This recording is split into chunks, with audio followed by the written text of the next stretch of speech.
같이 기도하시겠습니다.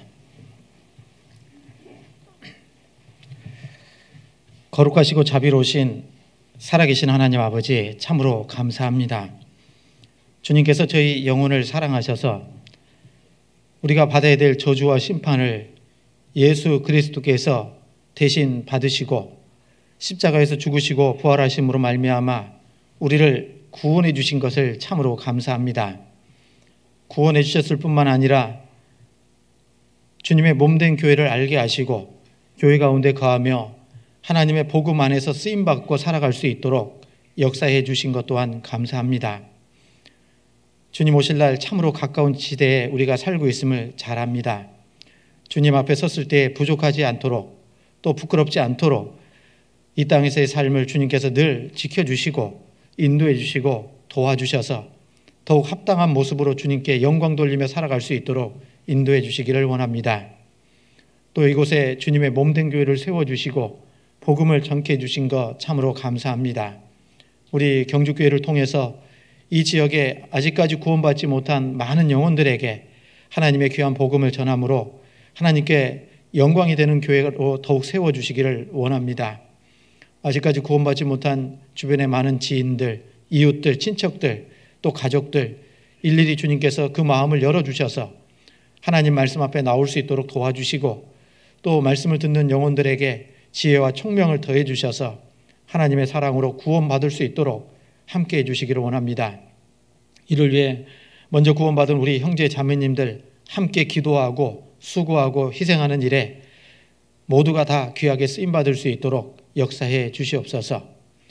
모든 형편과 사정을 아시는 하나님, 우리 중에 여러 가지 시험과 고난과 핍박 속에 있는 분들 일일이 주님께서 합당한 은혜로 채워주셔서 그 모든 어려움들을 잘 이겨낼 수 있도록 도와주시고 또 육신의 질병으로 고통받고 있는 형제 자매님들 건강 더욱 온전히 회복시켜 주셔서 남은 생에도 건강한 몸으로 주님과 복음 안에서 쓰임받을 수 있도록 역사해 주시기를 원합니다. 오늘도 하나님의 귀한 말씀 앞에 나올 수 있도록 도와주신 것 감사합니다. 저희들이 마땅히 알아야 될 말씀들을 깨달을 수 있도록 그 마음을 붙잡아 주시고 지혜와 총명으로 함께하여 주시옵소서. 또 이 시간 주님의 이름으로 모이는 곳마다 하나님께서 함께해 주시고 또 전 세계에서 하나님의 귀한 복음을 전하고 있는 우리 선교사님들, 그 가정들 일일이 또 함께해 주시고 특별히 몽골 세련교육교회 더욱 든든하게 세워주셔서 하나님의 귀한 복음이 힘있게 증거될 수 있도록 역사해 주시옵소서. 오늘도 모든 시종을 오직 주 성령께만 온전히 의지합니다. 저희를 사랑하시는 예수님 이름으로 감사하며 기도드렸습니다. 아멘. 성경 빌립보서 1장을 보시겠습니다. 빌립보서 1장 7절 8절입니다.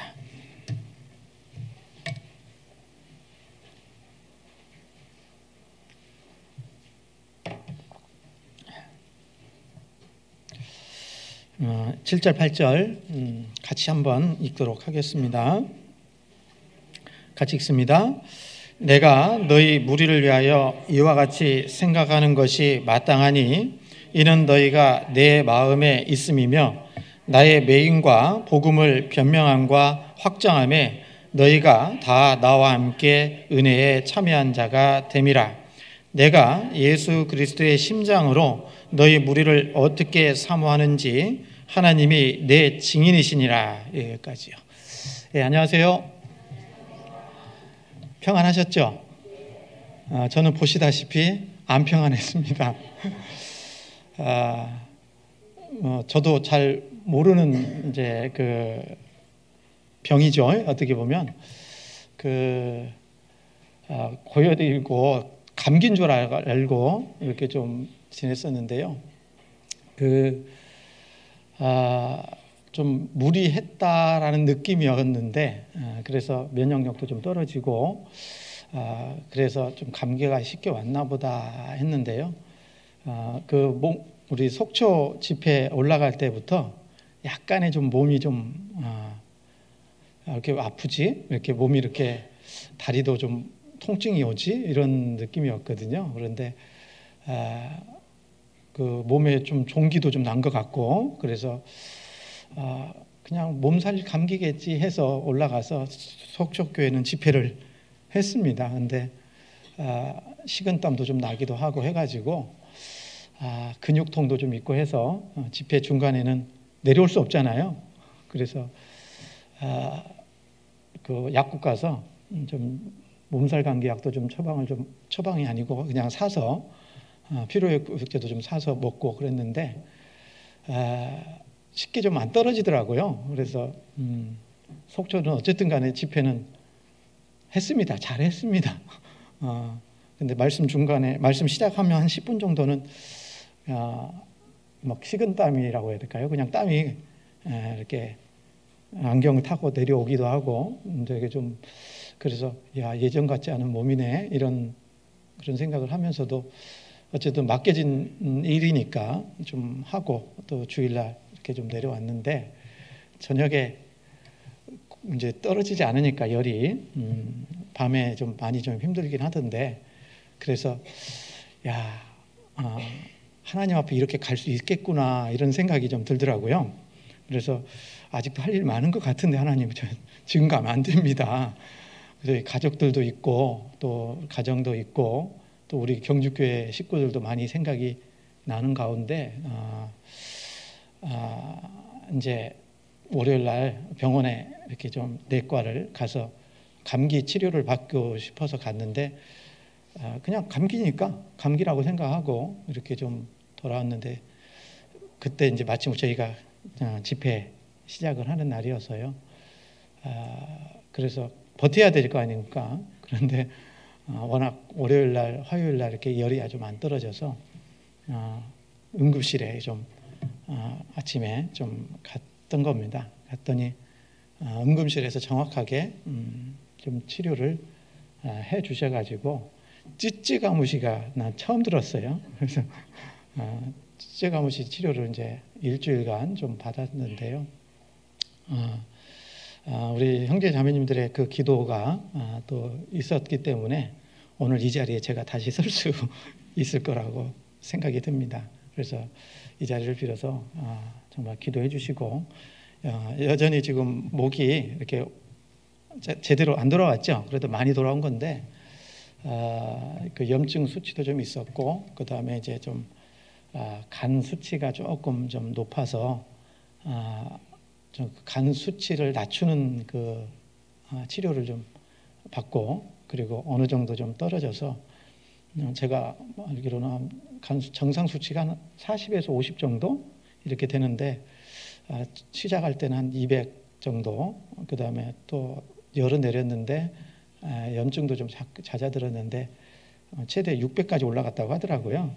그래서 올라갔다가 이제 서서히 내려와서 한 190 이 정도 해서 저희 퇴원을 목요일 날 좀 했습니다.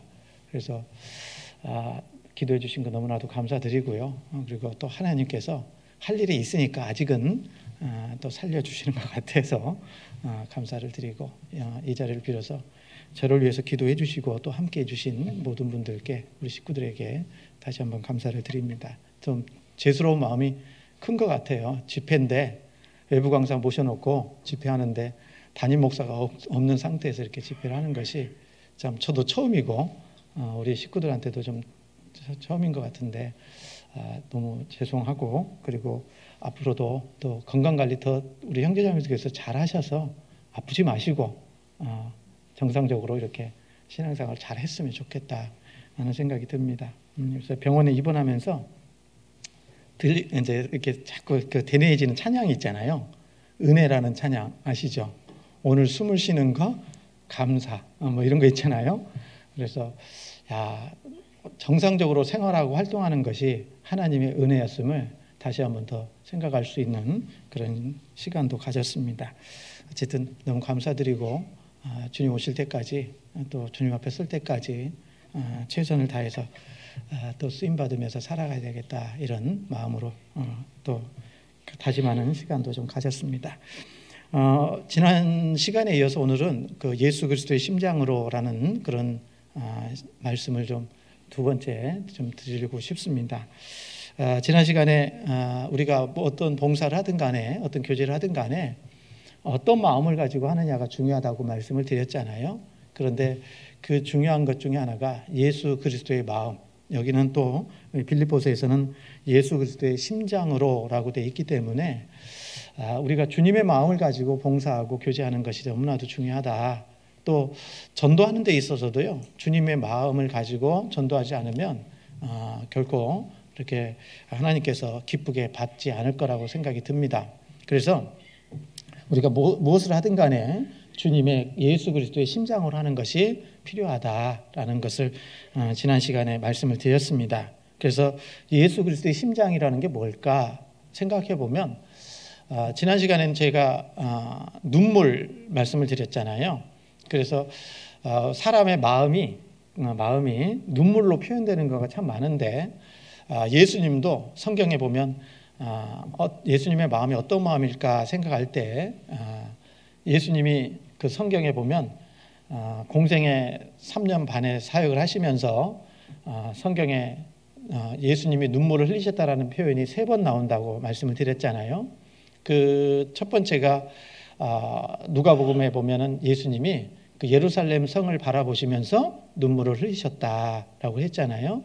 그리고 요한복음 11장에 보면 죽은 지 나흘 된 나사로를 살리실 때에 그 예수님 나사로의 무덤 앞에서 예수님이 눈물을 흘리셨다라고 말씀을 드렸죠. 그래서 그 마음은 예수님의 마음은 그 눈물을 흘리심을 속에서 보면은 바로 잃어진 영혼들, 구원받지 않은 영혼들, 지옥으로 끌려가고 있는 영혼들을 향한 주님의 마음을 읽을 수가 있거든요.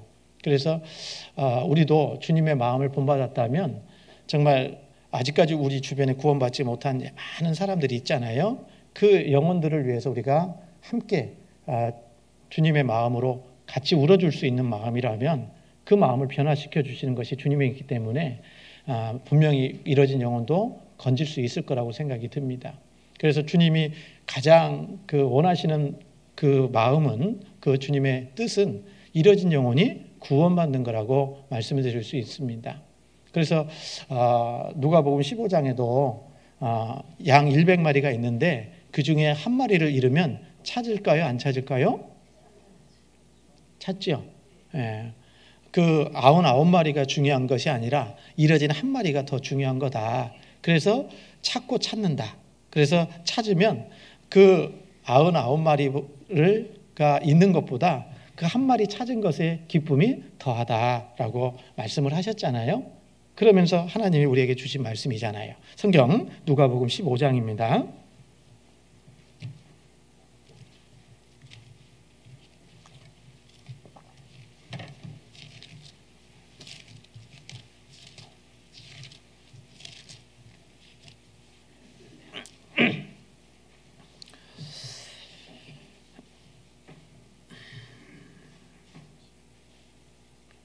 (15장) 7절입니다. 같이 읽습니다. 내가 너희에게 이르노니 이와 같이 죄인 하나가 회개하면 하늘에서는 회개할 것 없는 의인 99을 인하여 기뻐하는 것보다 더하리라. 주님의 마음입니다. 무슨 얘기냐면요, 우리가 구원받은 형제자매들이 서로 사랑 가운데서 함께 정말 뜨거운 마음으로 교제하고 사랑을 나누는 것도 하나님이 기뻐하셔요. 분명히 기뻐하십니다. 그런데 그것보다 더 기뻐하는 것은 아직까지 구원받지 못한 한 사람이 구원받는 것, 그것을 하나님은 더 기뻐하시는 거거든요. 에베소서 5장에도 주께 기쁘시게 할 것이 무엇인가 시험하여 보라라는 말씀이 있는데 주님이 기뻐하시는 것을 우리가 행해야 되잖아요. 그런데 주님이 가장 기뻐하는 것은 영혼이 구원받는 거잖아요. 그러니까 우리는 이 세상에 살아가면서 주님을 기쁘시게 하는 가장 좋은 방법은 내 주변에 아직까지 구원받지 못한 사람들에게 이 복음을 전해서 구원받게 하는 것. 그래서 한 사람이라도 하나님 앞에 돌아와서 구원받는다면 그것은 하나님께 큰 기쁨이 되고 우리에게도 큰 기쁨이 될 수밖에 없는 거죠. 그리고 또 한 가지 우리 주님의 마음을 엿볼 수 있는 게 아까 3번 눈물 흘리셨다는 표현이라고 있다고 그랬잖아요. 그 히브리서에 있는 말씀이 또 주님이 심한 통곡과 눈물로 간구와 소원을 올렸다라고 말씀을 하셨습니다. 성경 우리 히브리서 보시죠. 5장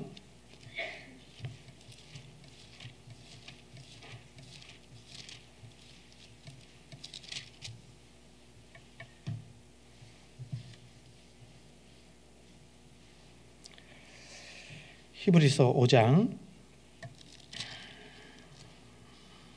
7절입니다.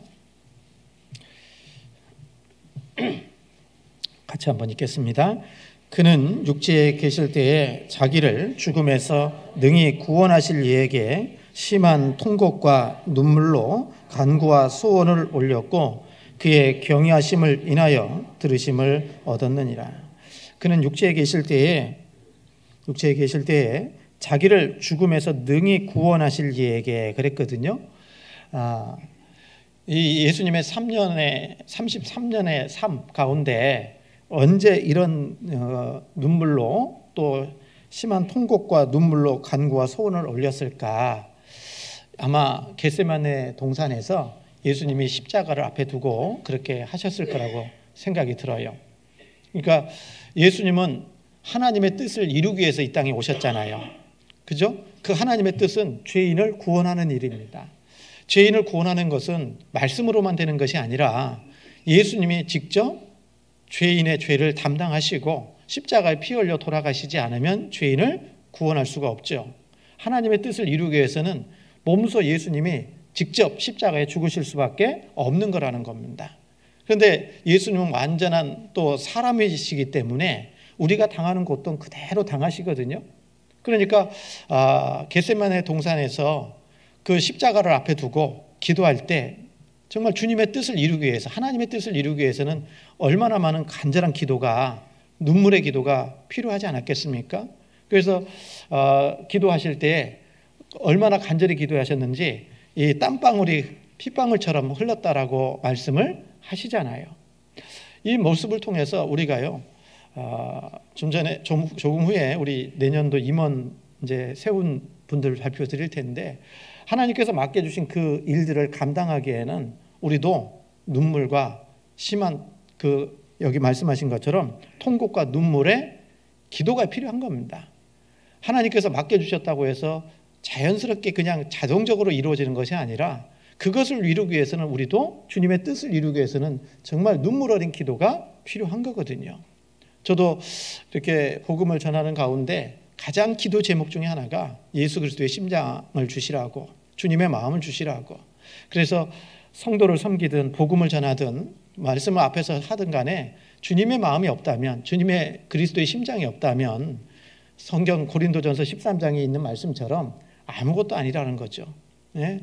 내 몸을 불사르게 내어줄지라도 사랑이 없으면, 주님의 마음이 없으면 아무것도 아니다라는 말씀을 우리 고린도전서 13장을 통해서도 확인할 수 있잖아요. 그래서 우리가 가져야 될 마음 중에 하나는 뭐죠? 예수 그리스도의 심장이다. 그리고 그 많은 믿음의 선진들이 그 예수님의 마음을 가지고 복음을 전했던 겁니다. 그래서 우리가 잘 아는 사도 바울도 정말 그 유대인들의 구원을 위해서 내가 저주를 받아 그리스도에게서 끊어질지라도 원하는 바가 바로 이뤄진 영원, 이스라엘 백성들의 구원이었다라고 말씀하고 있습니다. 모세 또한 그 마음을 가지고 정말 그 하나님 앞에 시내산에 올라갔을 때 이스라엘 백성들은 밑에서요 금송아지 만들어 놓고 우상 숭배를 바로 했잖아요. 그 모습을 통해서 하나님께 중보의 기도를 드리잖아요. 내가 정말 이 이스라엘 백성들의 죄를 사해달라고, 생명책에서 도말해달라고, 사하지 않을 것 같으면, 그런 마음으로 이 모세도 하나님께 기도를 했잖아요. 그게 주님의 마음이다, 이런 얘기죠.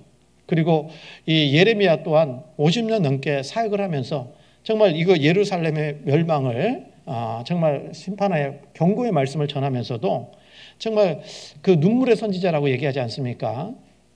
그죠? 그래서 내가 다시는 여호와의 하나님의 복음을 전하지 않겠다, 하나님의 일을 선포하지 않겠다 하면 내 중심이 불붙는 것 같아서 답답하게 견딜 수 없다. 우리가 복음을 전하다 보면은 여러 가지 핍박과 고난, 오해도 있고 어려움들이 생길 수밖에 없잖아요. 그럼 우리는 육신이 있기 때문에 올라오는 마음이요, 뭐죠? 내가 지옥 가냐? 네가 지옥 가지? 내가 안 한다. 이런 마음도 올라오잖아요. 그런데 되돌아보면 조금 시간 지나면 안전하면 또 내 마음이 답답하고, 그런 마음들이요,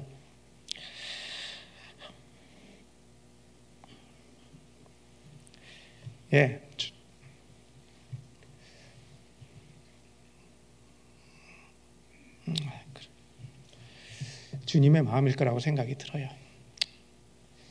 그래서 우리 구원받은 그리스도인들이 하나님께서 주신 마음이 그런 마음입니다. 그러니까 이런 마음이 이상한 마음이 아니고 정말 구원받은 그리스도인들이 가져야 될 정상적인 마음일 거고, 그것이 아니라면 이상한 거예요.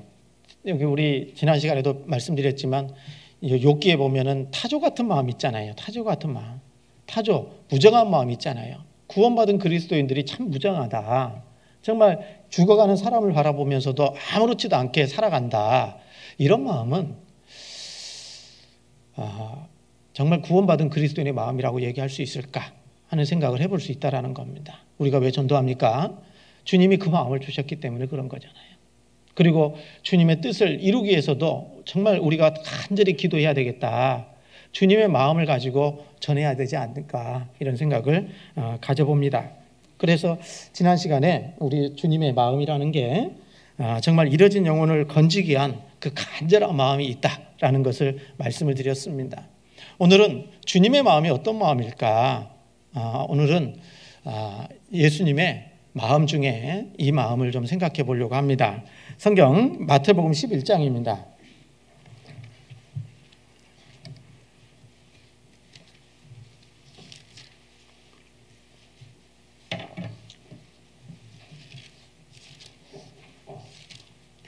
마태복음 11장 28절입니다.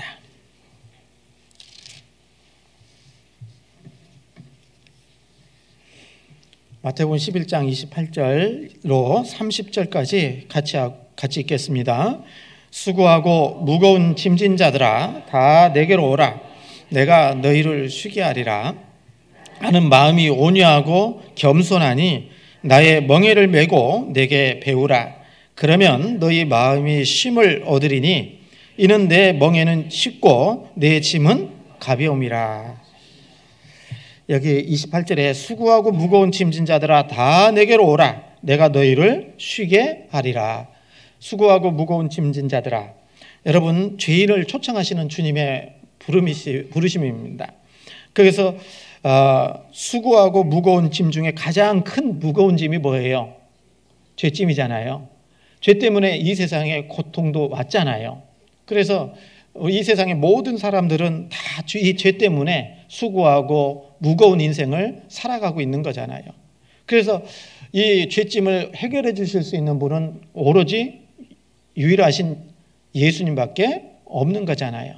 그래서 정말 우리가 구원을 받지 않았다면 우리는 정말 수고하는 가운데 무거운 인생을, 힘든 인생을 살 수밖에 없었을 겁니다. 그리고 지금도 주님은 아직까지 구원받지 못한 많은 사람들을 복음으로 부르고 계십니다. 수고하고 무거운 짐진 자들아 다 내게로 오라, 내가 너희를 쉬게 하리라. 그렇게 해주실 수 있는 게 주님의 마음이 어떤 마음이기 때문에 그러냐, 나는 마음이 온유하고 겸손하다라고 말씀을 하십니다. 주님의 마음은 어떤 마음이라고요? 온유하고 겸손하신 마음이다. 그래서 우리는 주님을 본받아야 되는데 어떤 마음을 본받아야 될까? 온유하신 마음, 겸손하신 마음을 본받아야 되겠다라는 겁니다. 그래서 우리 주님의 마음을 배우는 우리가 첫 번째로 생각해 볼 수 있는 게 주님의 온유하심입니다. 온유하신 것. 여러분, 이 온유라는 게 온유한 마음이라고 했는데 온유라는 게 뭐예요? 한자로 보면 따뜻할 온자, 부드러울 유자 이렇게 쓰잖아요. 온유. 그러니까 뭐냐면 우리 주님은 마음으로도 그렇고 행하심에 있어서도 그 어떤 모습이었어요? 따뜻한 모습, 정말 부드러운 모습, 이런 모습으로 주님은 이 사역을 행하신 거라고 생각할 수 있습니다. 그리고 이 한자적으로 보면 부드럽고 따뜻하다 이런 의미라고 얘기할 수 있는데 헬라어로 따지면 프라우스라고 있는데요. 이 헬라어로 온유라는 게 프라우스인데, 그런데 이거 기억도 안 해도 됩니다. 근데 친절하다, 그리고 동정심이 있다, 공손하다 이런 뜻을 가지고 있다라는 겁니다. 그러니까 주님은 죄인을 향해서 친절하셨고, 그리고 죄인이지만 공손하셨고, 그 대상에 대해서도. 그리고 주님은 어땠습니까? 동정심을 가지고 살았다, 생활하셨다라는 얘기입니다. 그래서 우리도 주님을 정말 온전하게 배운다면 주님의 온유하심을 우리도 배워야 될 겁니다. 그래서 구원받은 그리스도인들이 주님의 온유하심을 본받아서 정말 다른 사람들을 향해서는 부드럽고 따뜻하고 그 마음에는 동정심을 가지고 그리고 공손한 태도로 주님을 섬기고 또 형제자매들을 대해야 되고 구원받지 못한 잃어진 영혼들에게도 그러한 모습으로 대해야 될 거라는 생각을 합니다. 그리고 또 주님의 온유하심을 얘기하면요, 문자적으로는 이제 그런 의미를 가지고 있다면, 그런데 성경에서 말하는 온유하심은 어떤 상황과 어떤 모습 속에서도 묵묵히 주님의 일을 행하는 것, 이게 주님의 온유하심이다. 성경적인 온유하심은 그거라는 겁니다. 성경 베드로전서 2장을 보시죠.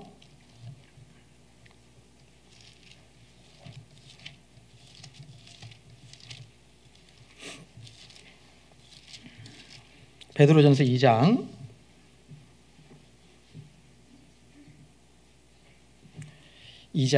22절부터 23절까지입니다.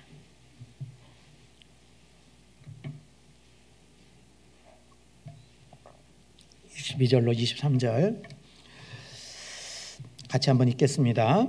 저는 죄를 범치 아니하시고 그 입에 괴사도 없으시며 욕을 받으시되 대신 욕하지 아니하시고 고난을 받으시되 위협하지 아니하시고 오직 공의로 심판하시는 자에게 부탁하시며. 여기까지죠. 예수님의 온유하심을 성경에서 이렇게 말씀하고 계시는 겁니다.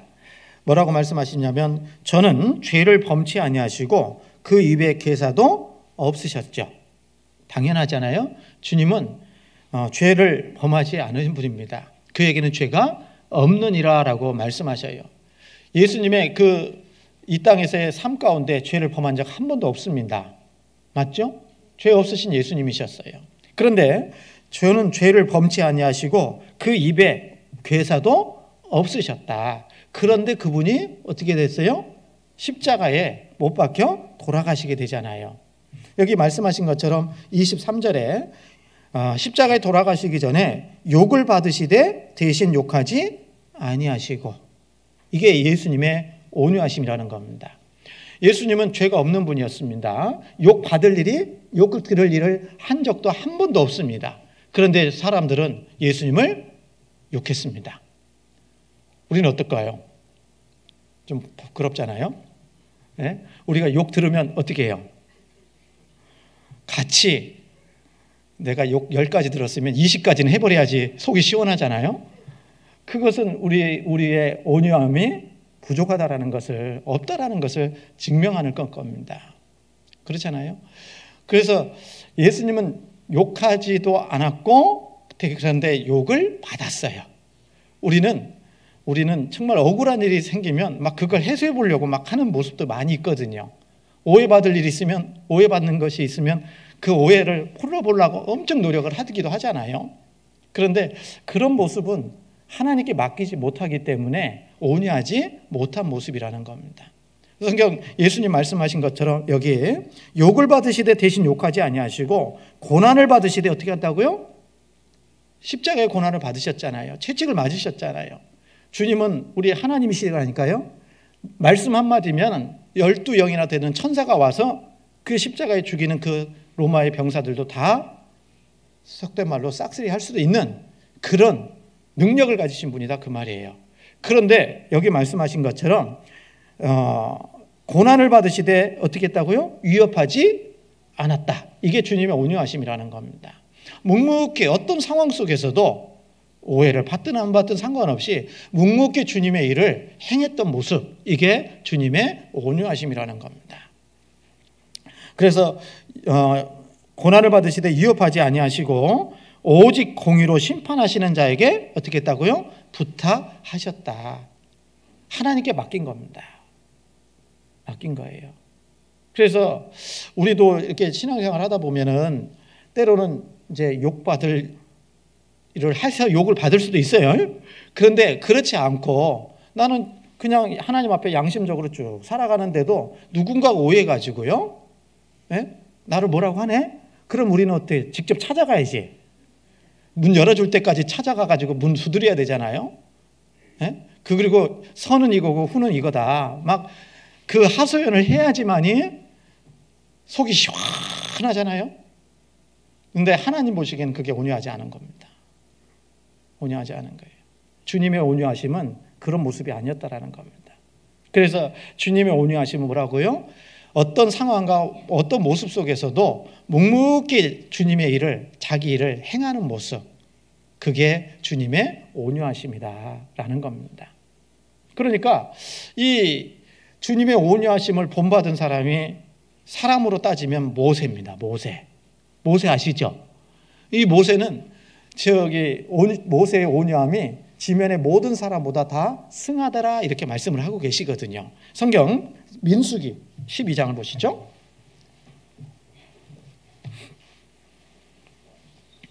민수기 12장.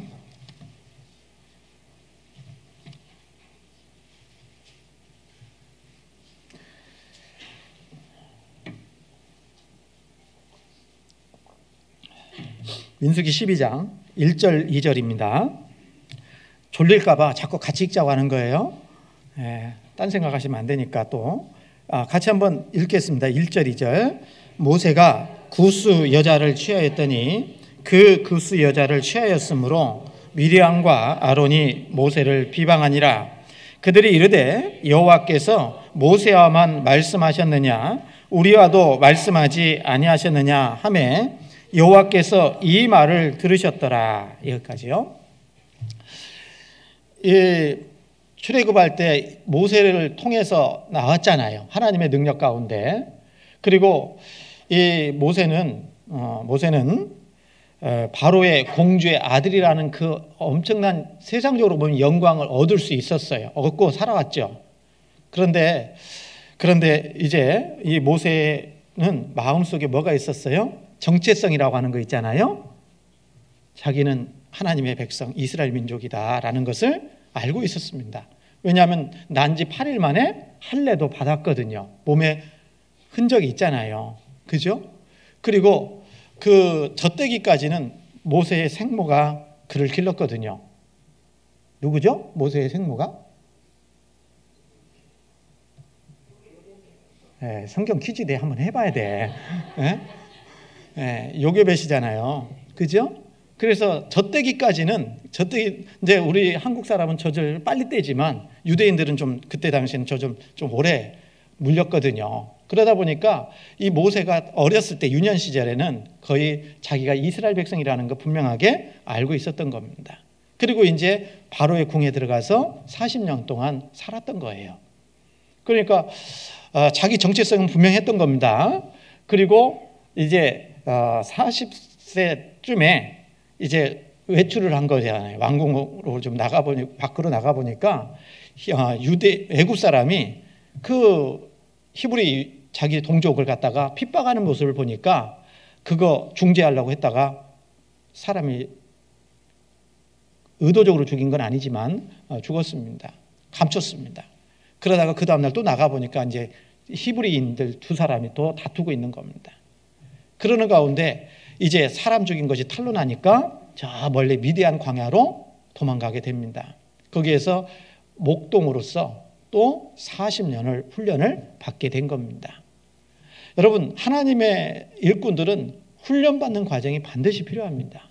바로바로 하나님께서 쓰시는 건 아닌 것 같아요. 그렇잖아요. 그래서 여러 가지 훈련을 받게 됩니다.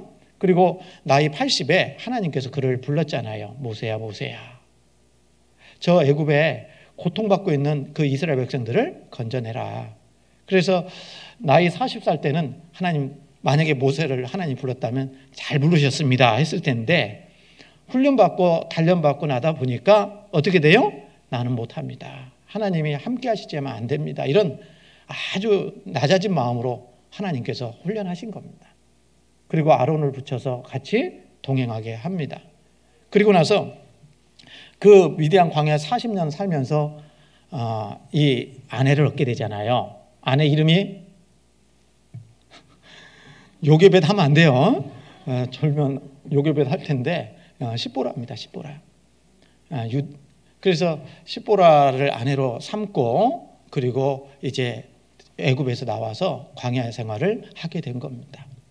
그런데 이 민수기 12장에서는 이 모세가 구스 여자를 취하였다고 돼 있잖아요.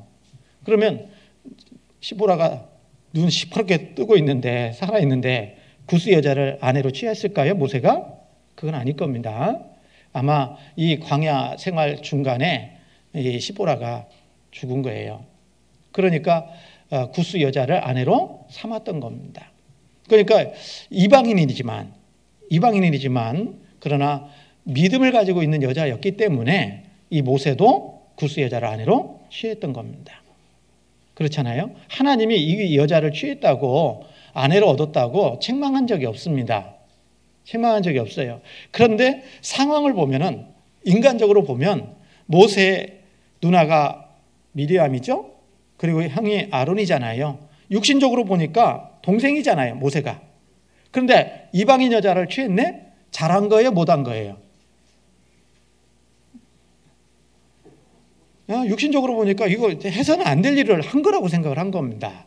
그렇잖아요. 그리고 나서 이게 어떻게 보면 빌미라고 얘기할 수 있는 거예요. 빌미. 맞죠? 그러면서 미리암과 아론이 모세를 그걸 가지고 비방을 한 겁니다. 비방을 한 거고 그리고 나서 그 마음속에 있는 것이 드러나는 겁니다. 뭐냐면 2절에 보면 그들이 이르되 이 미리암과 아론이 말하기를 여호와께서 모세와만 말씀하셨느냐? 우리와도 말씀하지 아니하셨느냐? 물론 모세와만 말씀하지 않고 이 미리암도 그다음에 아론도 모세와 함께 하나님께 쓰임받은 동역자였습니다. 맞죠? 그런데 하다 보니까 모세의 허물이 보이는 거예요. 육신적인 허물이 보이는 겁니다. 구스 여자 취한 거. 네? 그래서 왜 우리 마음속에 그런 거 있었던 거예요. 미리암과 아론의 마음속에 왜 하나님은 모세를 통해서만 역사하실까? 우리도 좀 쓰임 받고 싶은데 더 이런 마음이 올라왔던 거예요. 그래서 이 모세를 비방했는데 이 말을 어떻게 했어요? 하나님이 들으셨다라는 겁니다. 상황 어때요? 형과 누나예요. 비방하는 사람이. 그죠? 기분 좋아요? 나빠요? 모세 입장에서 생각하면 어찌 이럴 수가 있어? 이런 생각을 할 수 있잖아요. 맞죠? 그래서 그런 상황 속에서 우리가 좀 생각해 보면 서운한 마음도 많이 올라왔을 거예요. 모세의 마음속에. 그런데 여기서 우리가 좀 생각해 보는 것은 정말 하나님이 들으신다. 우리의 모든 삶을 정말 하나님의 일꾼인 모세를 비방하는 것 또한 하나님이 들으신다는 거예요. 모든 것을 감찰하시는 하나님, 그리고 입으로 뱉어내는 그 말 또한 하나님은 다 들으시는 거예요. 그래서 우리가 정말 교회 안에서 신앙생활하는 것이 여간 조심하지 않으면 안 되는 겁니다. 다 들어요. 하나님이. 여기 말씀하시지 않아요. 그러면서 이 3절에 이런 상황 속에서 모세가 취한 행동이 잠잠했거든요. 가만히 있었거든요. 그렇잖아요. 그러니까 3절 말씀이 우리가 온유함이라는 것이 무엇인지를 우리에게 더 가르쳐 주시는 것 같아요. 성경 3절 같이 한번 또 읽습니다. 이 사람 모세는 온유함이 지면의 모든 사람보다 승하더라. 이게 온유함이라는 겁니다. 여러분, 우리는 어떤 모습일 것 같아요? 우리도 신앙생활 하면서요, 정말 모세처럼 이 모세의 온유함이, 우리의 온유함이 지면의 모든 사람보다 어떻다고요? 승하더라. 이런 말씀을 들으면 얼마나 좋을까? 여러분, 온유하세요? 온유하십니까? 이런 상황을, 이제 모세와 같은 상황이 겪어지면 우리는 아마, 제가 이제 임원들한테도 말씀을 자주 드리는데, 교회에서 임원은 잘해도 욕먹고 못해도 욕먹는다. 그런 각오하고 하자. 이런 말씀 자주 드리거든요. 그런데 잘해도 욕먹고 못해도 욕먹는데, 그런데 결론적으로 뭐냐면 욕먹는 일이 많다 이런 얘기거든요. 칭찬은 별로 잘 안 하시는데 욕은 잘해. 예? 그럴 때 우리가요 정말 온유하다면 어떻게 합니까? 맡기는 거예요. 누구한테? 하나님이 들으신다. 하나님께서 그렇게 하신다. 그렇게 생각하는 거예요. 근데 온유함이 부족하면 아니라니까. 내가 그렇게 안 했다니까. 내 의도는 그런 게 아니라니까요. 이렇게 자꾸 그 문제를 스스로 해결하려고 하는 모습이 있다라는 겁니다. 그리고 더 나아가서는 그게 나조차고 한 일이냐? 나 안 할래. 때려쳐 하는 마음이 올라온다 그 말이에요. 이게 온유하지 못한 모습이라는 겁니다. 그리고 이 모세의 온유함이 지면의 모든 사람보다 승하다고 했던 이유는 뭐냐면 이 비방했던 모세 아론과 미르암을 위해서 기도해 줬다 그 말이에요. 더 나아가서는요. 무슨 얘기인지 아시죠? 그러니까 하나님께서 이 하나님이 치리하시잖아요. 그래서 이 미리암에게 문둥병이 확 들게 만들잖아요. 그 하나님이 하신 일이라는 겁니다. 그래서 이 교회에서 일어나는 일도요. 어떻게 보면은 어떻습니까?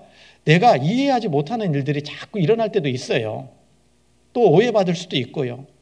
또 서로 이렇게 좀 갈등을 겪을 수도 있어요. 왜 갈등을 겪어요? 똑같은 사람이 하나도 없으니까. 나하고 똑같은 사람이 있어요, 없어요? 있어요, 없어요? 없잖아요.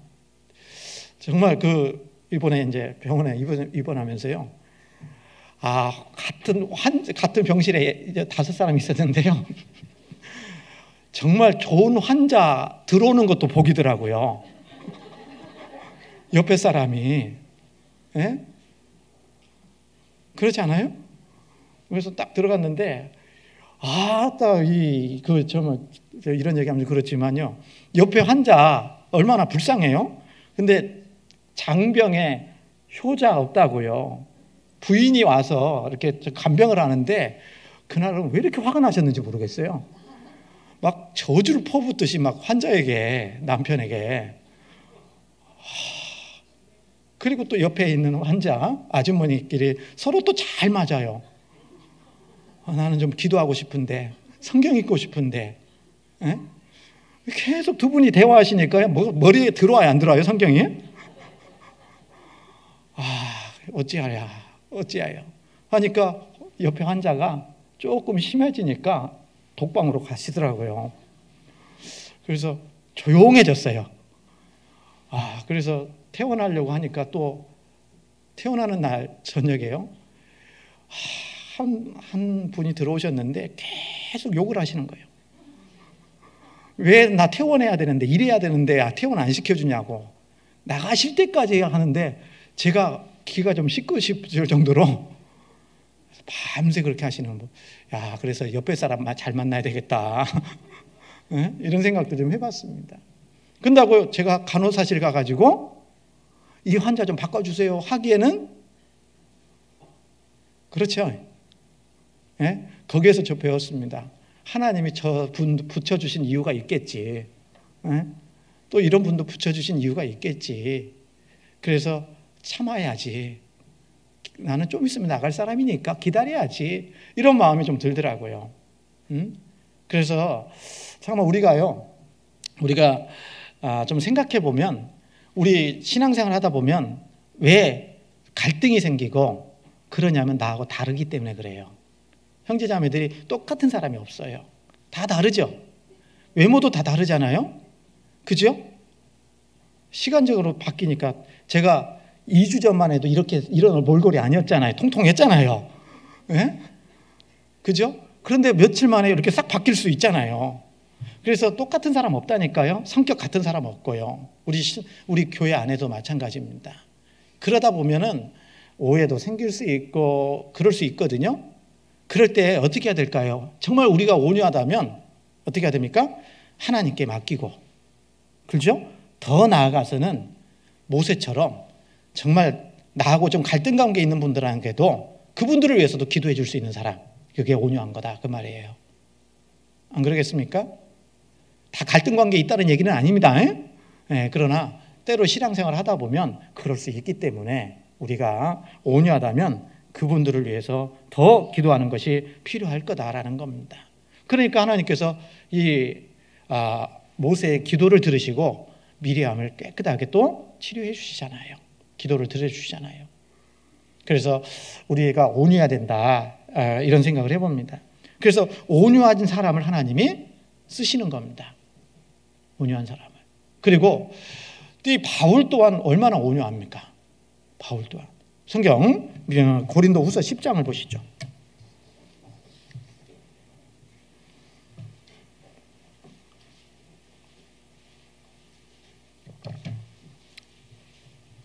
고린도후서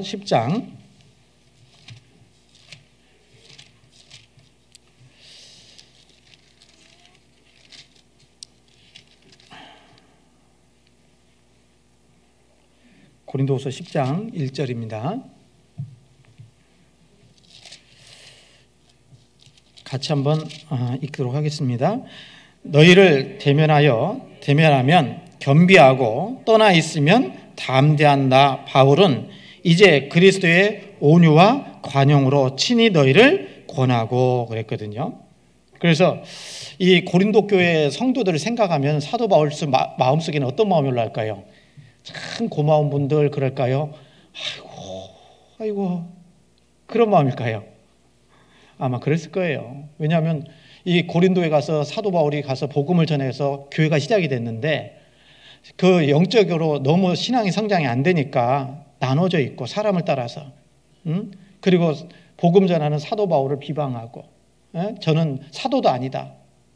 그리고 먹고 살기 위해서 복음 전하는 자다. 이런 비방하는 말을 하고 있는 이 고린도 교회 성도들을 생각하면 우리가 육신적으로 생각하면 아마 결코 좋은 마음은 아니었을 거예요.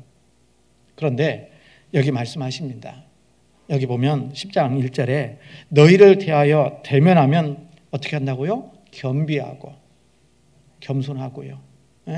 그리고 떠나 있으면 담대한 나 바울은 그래서 정말 앞에 있을 때는 겸비했었고 떠나 있으면 담대하게 또 복음 전하고 그리고 그러는 가운데 나 바울은 이제 뭐라고 되어 있습니까? 그리스도의 온유와 관용으로 친히 너희를 권한다 그랬거든요. 고린도 교회 성도들을 향해서 사도 바울이 가졌던 마음은 그리스도의 온유와 관용으로 친히 너희를 권한다 이렇게 말씀하셔요. 가지고 있는 마음이 온유함입니다. 가지고 있는 마음이 뭡니까? 관용입니다. 넓은 마음이라는 겁니다. 여러분 우리가 정말 신앙생활 하는 가운데 사도 바울처럼 그리스도의 온유함을 가지고 살아야 됩니다. 그리고 형제자매를 대할 때도 관용적이어야 돼. 관용이라는 게 뭐죠? 정말 마음을 넓게 가지고 모든 분들을 포용할 수 있는 그런 마음을 가지고 신앙생활을 해야 되는 거죠. 여러분 신앙이 성장한다는 것 자체가 그런 걸 거라고 생각이 들어요. 아이가 어렸을 때는요, 아이들은요 자기밖에 몰라요. 맞죠? 마음이 그 정도밖에 안 되는 겁니다.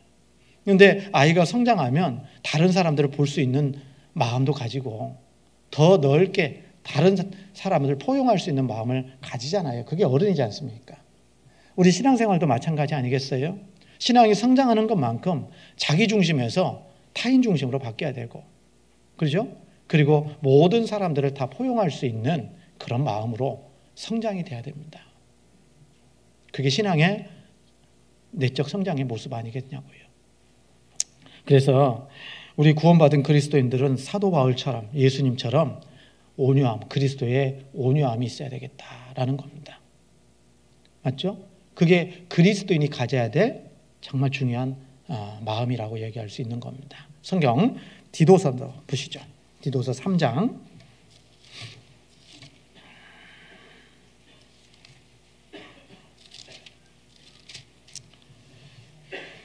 디도서 3장 2절입니다.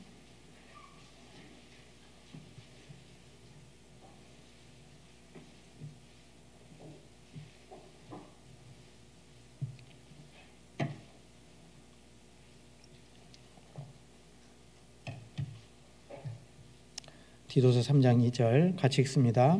아무도 회방하지 말며 다투지 말며 관용하며 범사의 온유함을 모든 사람에게 나타낼 것을 기억하게 하라.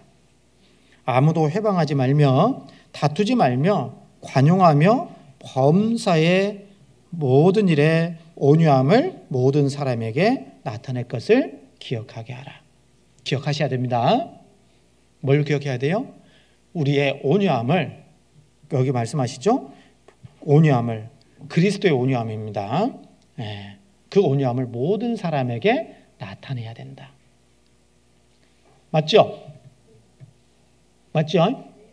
그래서 우리가 주님의 온유함을 본받아야 되겠다라는 겁니다. 그래서 묵묵히 주님께서 맡겨주신 일을 잘 감당하는 것, 이것 또한 온유함이라고 얘기할 수 있고요. 그리고 많이 맡기는 거예요, 주님께. 그리고 또 여기 아까 말씀드린 것처럼 정말 형제 자매들을 어떻게 해야 됩니까? 더욱더 포용하고, 그리고 받아주고, 그렇잖아요. 우리 마음이 어떤지는 모르겠어요. 그런데 정말 바다는 모든 것들을 다 받아서, 그래서 바다인가? 아니, 받아가지고 다 정화시키잖아요. 맞죠? 그래서 썩지 않잖아요. 그래서 우리도 정말 바다와 같은 넓은 마음을 가지고 형제자매들을 좀 포용해야 되겠다라는 겁니다.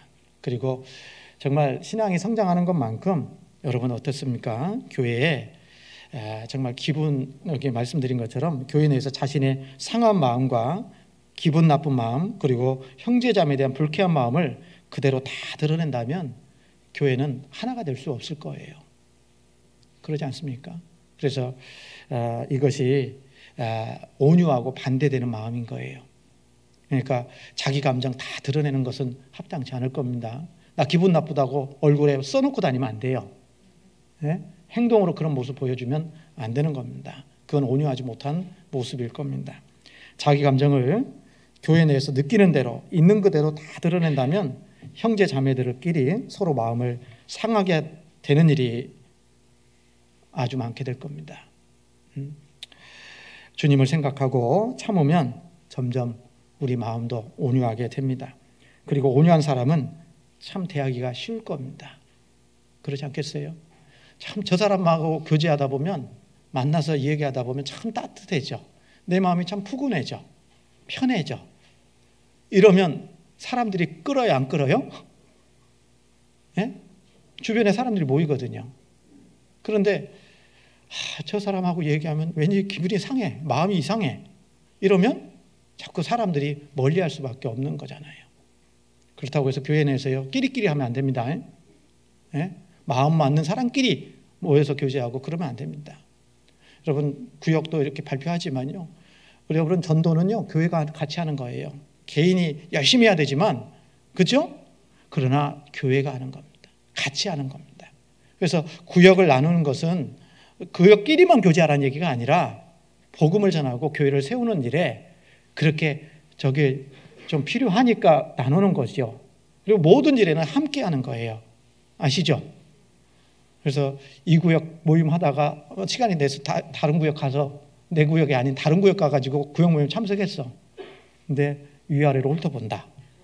왜 왔어? 뭐 이런 거면은 그 참여한 사람이 잘못된 게 아니라 내 마음이 좁아져 있는 거예요. 누구든지 참여할 수 있는 겁니다. 구원받은 사람이라면. 아시죠? 그래서 이렇게 우리가 구원받은 그리스도인들은요, 온유한 마음을 가져야 됩니다. 그래서 자주 말씀드리는 건데, 교회 오실 때에도요, 웃는 연습도 좀 하세요. 화장하실 때도 환한 화장을 하세요. 어두침침한 화장하지 마시고요. 그리고 정말 웃는 연습하시라고 했는데, 여기 보면 입꼬리가 좀 내려가 있으면 화내 있어요. 무표정하면 같이 접근을 안 합니다. 맞죠? 저도 지금 이렇게 살이 쪽 빠져가지고 이렇게 내려가 있는 것 같은데, 살 찌워야 되겠죠? 그래서 우리 형제자매님들도 어쨌든 교회 오실 때 밝게 인사하고, 동성끼리는 좀 안아주고, 손도 좀 잡아주고, 이성끼리 하면 안 되고요. 문제됩니다. 잘못하면. 그러니까 그런 마음으로 온유해야 돼. 그러면 하나님이 일하실 수밖에 없어요. 일하실 수밖에 없어요. 그래서 그렇게 좀 했으면 좋겠다라는 겁니다. 맞죠? 예. 그리고 우리가 또 본받아야 될 마음이 주님의 겸손입니다. 겸손.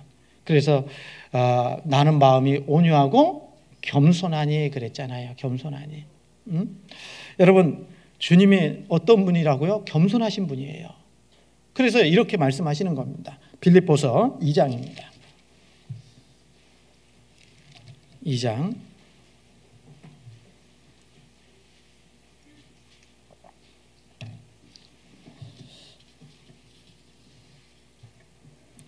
빌립보서 2장 3절 4절 말씀 같이 한번 읽겠습니다.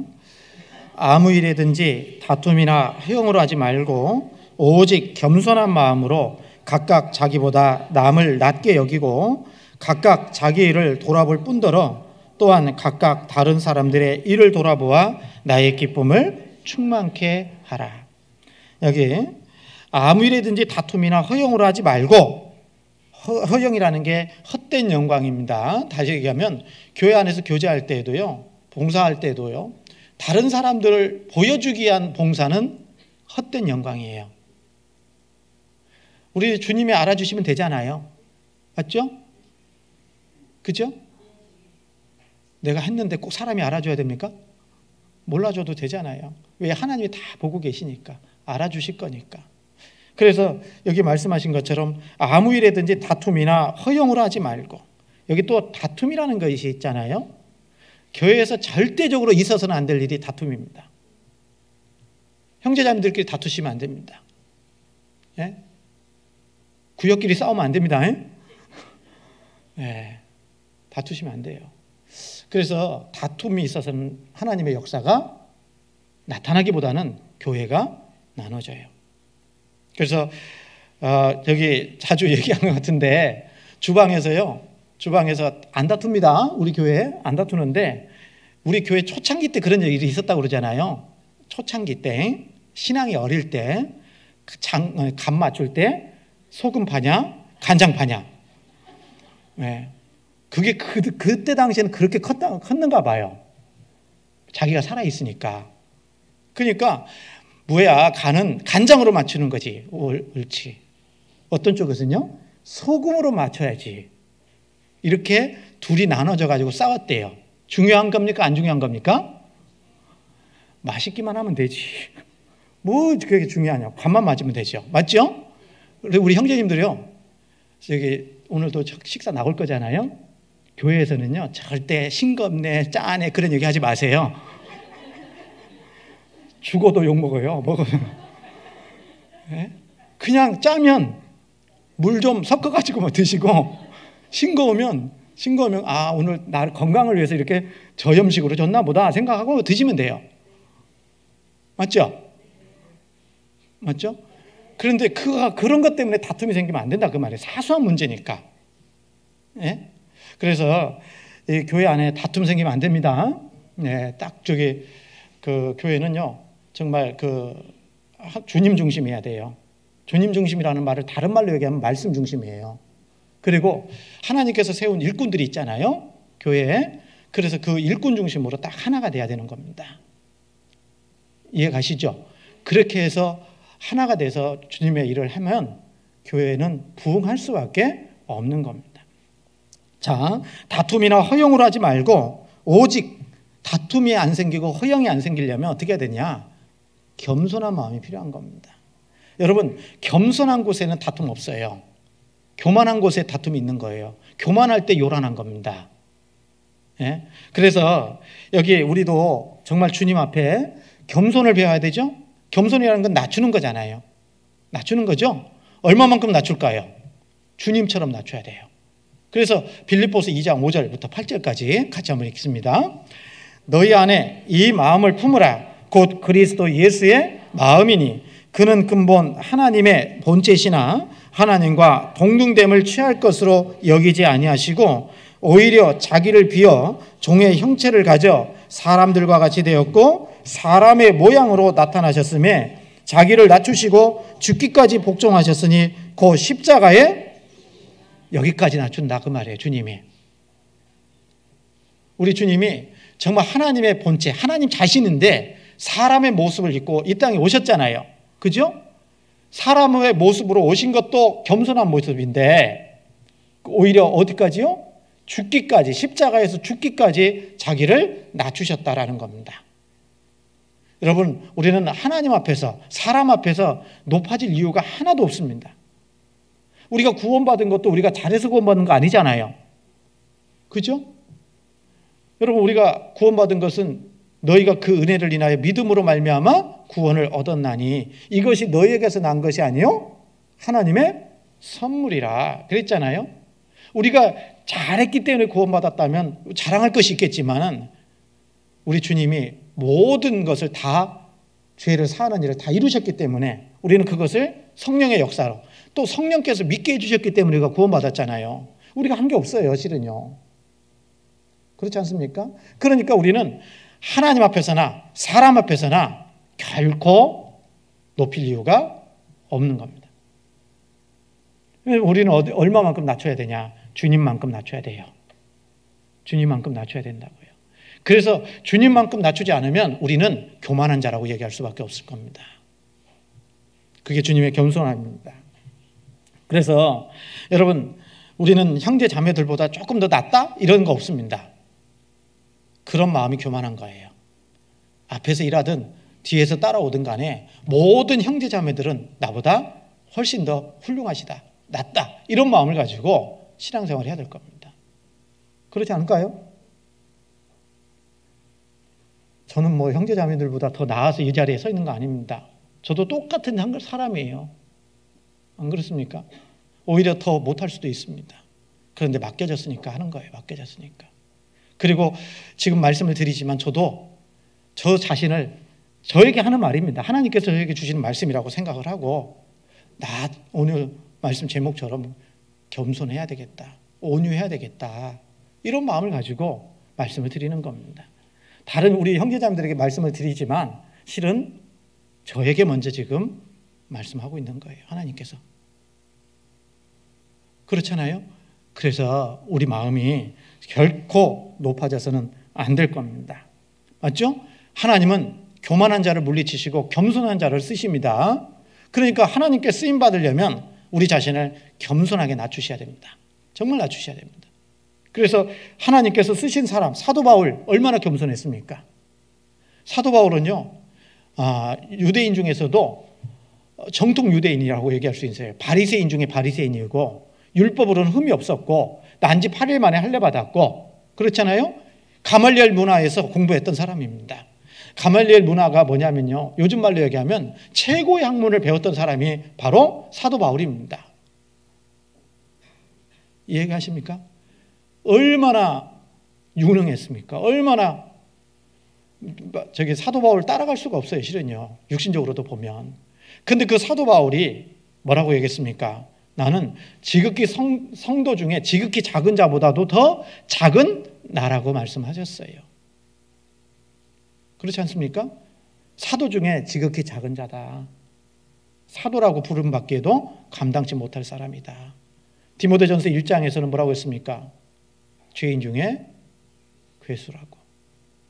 그만큼 사도 바울은 정말 자기 자신을 낮추고 그 주님의 일을 행했던 겁니다. 그러니까 주님이 쓰시는 거예요. 그러니까 여러분, 우리가 정말 하나님 앞에 낮춰야 됩니다. 겸손하셔야 됩니다. 그래야 주님의 일을 할 수가 있어요. 그래서 요한복음 13장에도 보면 사도 예수님께서 제자들의 발을 씻겼잖아요. 맞죠? 제자들의 발을 씻겼어요. 그 당시에 발을 씻기는 것은 누가 하는 일이냐면 종이 하는 일이에요. 종. 예? 그래서 종이 하는 일을 주님이 제자들을 섬기기 위해서 그렇게 하신 거잖아요. 여러분, 발 씻기려면 낮아져야 돼요? 높아져야 돼요? 뻣뻣하게 서가지고는요 절대 발 못 씻깁니다. 그렇지 않습니까?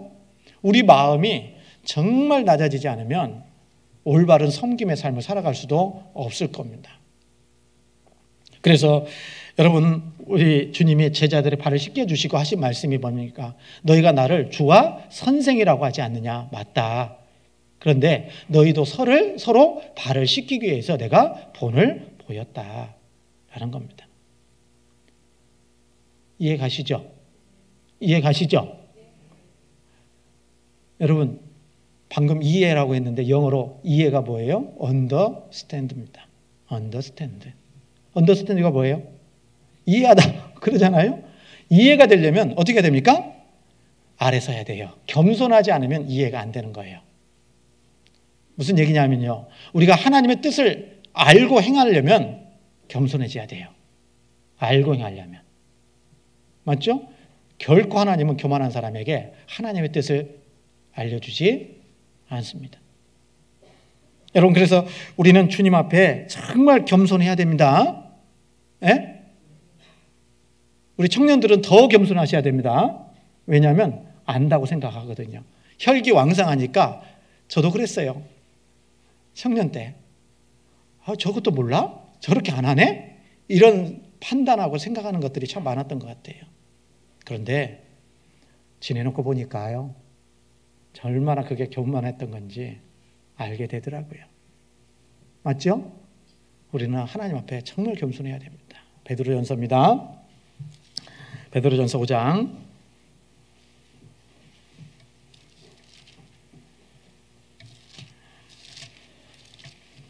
5절입니다.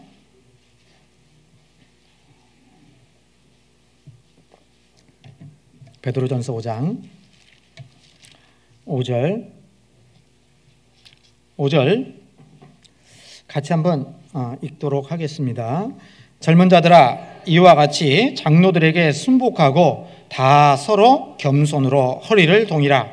하나님이 교만한 자를 대적하시되 겸손한 자들에게는 은혜를 주시느니라. 맞죠? 맞죠? 예. 여기 젊은 자들아, 이와 같이 장로들에게 순복하고 다 서로 겸손으로 허리를 동이라. 허리띠 안 해본 적 있으시죠? 허리띠를 안 하면 사람이 힘을 못 써요. 힘의 원천은 물론 주님께 있지만 육신적으로 일을 하려면 힘이 있어야 될 거 아니에요? 허리에서 나옵니다. 그죠? 그런데 여기 말씀하시기를 허리를 동이라 그랬어요. 뭘로요? 겸손으로 허리를 동이라. 주님의 일을 하고 힘있게 살아가려면, 힘 있는 신앙생활을 하려면 어떻게 해야 됩니까? 허리띠를 하셔야 된다니까. 뭘로요? 겸손으로 허리를 동이하셔야 돼요. 겸손으로. 주님이 그렇게 말씀하셔요. 여러분, 우리 주님의 마음은 온유와 겸손입니다. 우리가 주님의 마음을 본받아야 될 거예요. 겸손이 뭘까? 겸손이 뭘까? 이렇게 좀 생각하다가 답을 은혜 찬송가에서 얻었어요. 은혜 찬송가. 오늘 마지막 마치는 찬양으로 할 건데 한번 가사 보면서요, 한번 이런 것이 겸손이다라는 것을 생각해 보려고 합니다. 은혜 찬송 240장인데 이게 겸손이다. 주님의 겸손 생각해 보려고 합니다. 은혜 찬송 240장 아시죠? 가사 쭉 읽어보면 이런 것이 겸손이겠구나, 이런 생각을, 이게 묵상 가운데서 나온 얘기잖아요. 맞죠? 한번 제가 가사를 한번 읽어보면서 좀 생각해 보면 좋겠어요. 자, 겸손한 게 뭐냐? 슬픔 속에서도 울지 않는 것, 이게 겸손이다. 네? 맞죠? 우리가 슬픈 일이 생겨도 울어야 돼요? 울지 말아야 돼요? 네, 주님 생각하면서 울지 않는 것, 이게 겸손이다. 억울해서 울지 않는 것. 억울하면 우리 울고 싶죠? 근데 억울해도 울지 않는 것. 걱정할 수밖에 없는 상황 속에서도 어떻게 하라고요? 걱정하지 않는 것. 이게 겸손이다. 사랑할 수 없는 사람조차도 사랑하며 품어주는 것. 이게 겸손이다. 용서할 수 없는 사람일지라도 용서하여 주는 것. 이게 겸손이다. 어떠한 자기 주장도 버리고 오직 모든 것을 주님 뜻에 맡기며 내가